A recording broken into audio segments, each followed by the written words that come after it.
Hey everyone, welcome back to the channel. We're here with the Supra in the shop. We are back from Long Beach. While we were at Long Beach, we sustained a little bit of damage to the front here. I mentioned that briefly in the last video. So I'd like to fix that while we're at the shop. So we'll try and share that with you guys, what we're doing to fix it. And then we always check over the car. More so, I would say, in between rounds where the car gets to go to a shop. There's some rounds where it like leaves a track, goes to sleep in the trailer, and then just shows up at another track.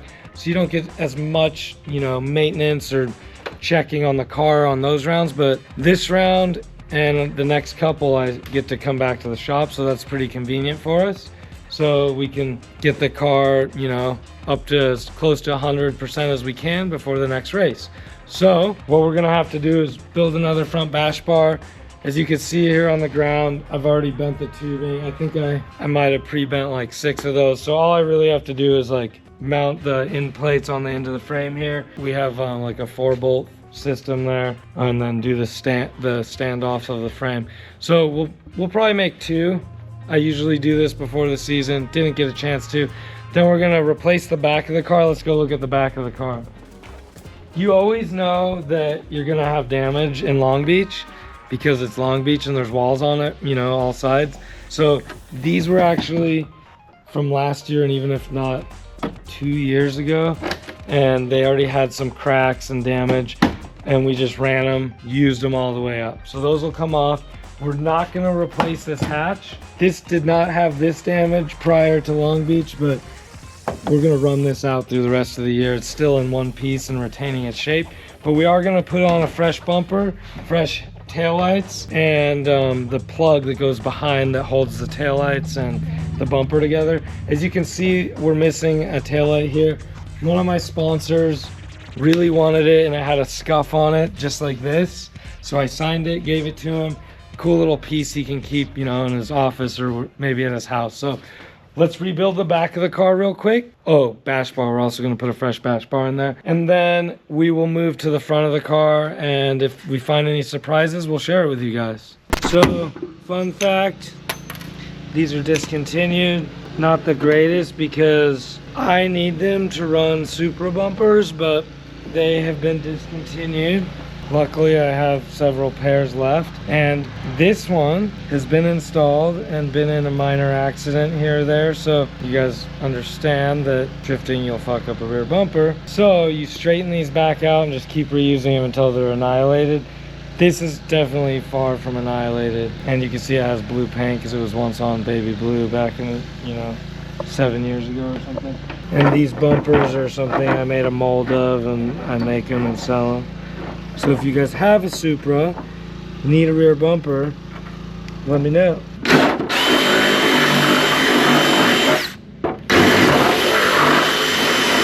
Because they also don't make rear bumpers anymore. And we make them out of like fiberglass, Kevlar, carbon Kevlar, and this one's carbon fiber actually. So probably don't want carbon fiber on your street car, but we could do that. So we're gonna do one more rivet on that side and good. And we're definitely gonna put this in a small accident at some point. That's what happens to drift car bumpers. They ask you to scrape the paint off it, so you do it, and stuff happens. But there's no paint on this one.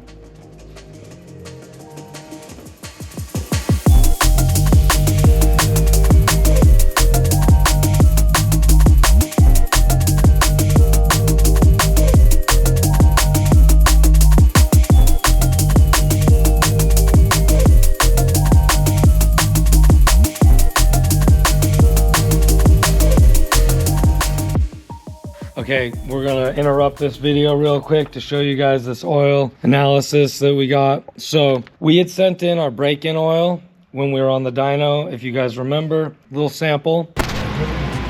So the oil looks brand new because it is brand new, guys. I just needed this little sample so we can send it in. That's break-in oil, and also it's a fresh engine, fresh materials that are mating with each other for the first time.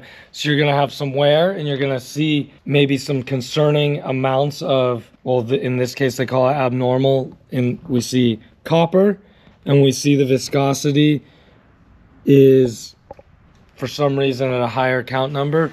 I'm gonna get better at reading these charts throughout the year, but everything else is in the normal range. I'm not too concerned though that these two are out of the range on a break-in oil when you're breaking in an engine, because you're expecting to see, you know, little bits of, that's what happens when you break in an engine.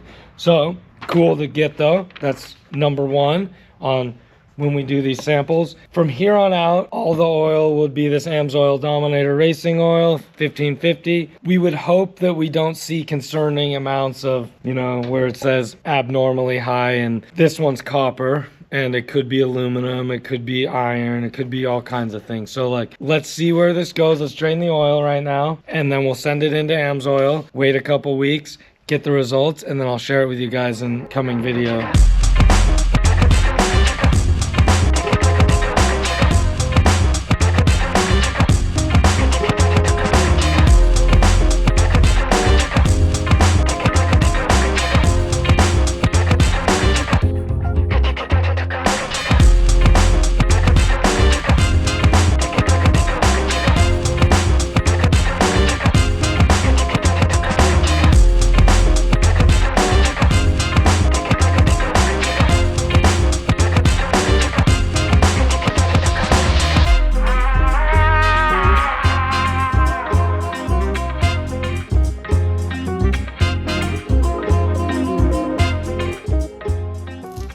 The fun things you do with race cars.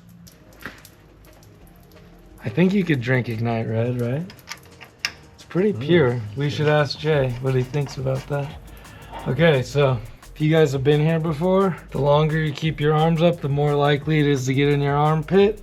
We did not do that today. We just got a little bit down to the elbow. That's a good day when you're dealing with fuel. I have to do this because here's some unfortunate truth, guys. Now that we're all here together underneath the car, I have to switch this front subframe. This is a cast aluminum piece, and I can see that it's tweaked a little bit. We thought it was tweaked from the accident in Irwindale, and we just ran it anyway. I put these beautiful new PHR billet mounts in there. And I kind of knew the fate that we had as soon as we installed the engine with that, and they weren't seated perfectly flat, which means, you know, and Powerhouse doesn't mess around. They make like very perfect built parts, and there's like a tiny air gap where it seats from this bracket, the mount itself, to the subframe. And if you shine a light, you could see a little tiny cheese wedge air gap, you know, like this is exaggerated, but it's like tiny little bit like that. So we were like, okay, should we switch it? And then a bunch of stuff happened and we had to get to Long Beach, and we just left it. Don't really think it messed with the alignment.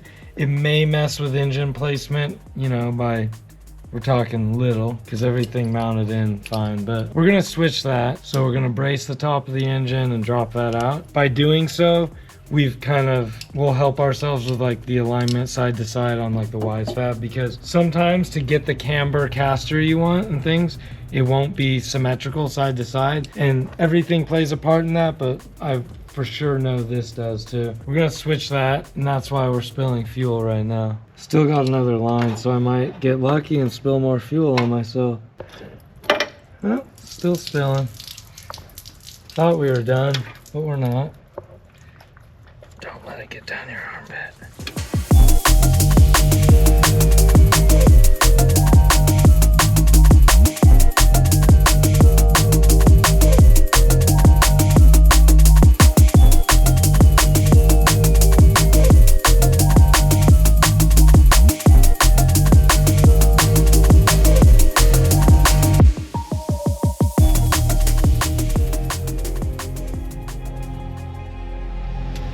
Okay, so the engine's out because we blew it up. That's really sad. Let me show you the hole in the side of the block. Come here, guys. We'll find it. Come on. Okay, no. So, can't find the hole. We didn't blow it up. We noticed when we took the strut tower brace off it pushed in one side or the other. I'm not sure which strut tower, but we noticed that like when we loosen these bolts, it was under a bind, I guess, when the bolts were tight. And I'm guessing it's this side because this is the side that sustained some damage. But when you look at this frame rail, it looks pretty freaking normal. But when you look at this one, it looks like it pushed that way a little bit. So potentially, since they're connected, they moved over.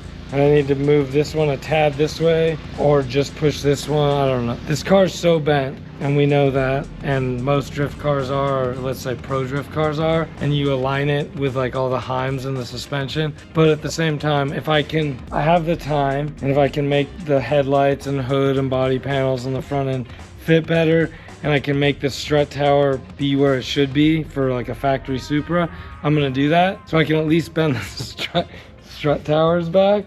I don't know for sure with the frame rails. We'll get there. That's why the engine's out. I did a leak down and compression test. Pretty much good. It's not the best I've ever seen, so I'm gonna take the valve covers off, check the lash on cylinder 1 exhaust side, because that's the one in question there. Nothing we haven't seen before, done before, but I'm just doing my due diligence. So while the engine's out, that would be easy to do. You don't have to lean over, I'll do that. Use a Porta-Power. Sonex makes 2 different portable, hydraulic power setups. Like I said, we're gonna also be doing the subframe. So I guess we're just rebuilding the car real quick. No, but close to it. In between round 1 and 2. If you guys have any questions, let me know. Fun fact, while we were taking the bell housing out, I have these Grannis Racing offset dowels for my QuickTime bell housing to like dial it in to be, basically think of it as hub centric to your clutch for your input shaft on the crank. It like you use like some anaerobic sealant to tighten it in, and like it's snug on there because these QuickTime bell housings are like, they're all warped, let's just say it that way, because they've all been welded, and it pulled the offset dowel out with it, and I'm like, oh. So now I get to do like the half an hour of rotating it around a bunch of times. Sharpie, it's more like 2 hours to be honest, because you're on off, tightening everything down. Get it back in spec, then lock it in with, this time I'm gonna use like some Loctite that's like sleeve retainer, and that dowel's never coming out again. All right, so that's it for today's episode. Don't forget to like and subscribe. And if you guys want to find out how it all comes back together before our next race, stay tuned for the next video, and I'll catch you guys there.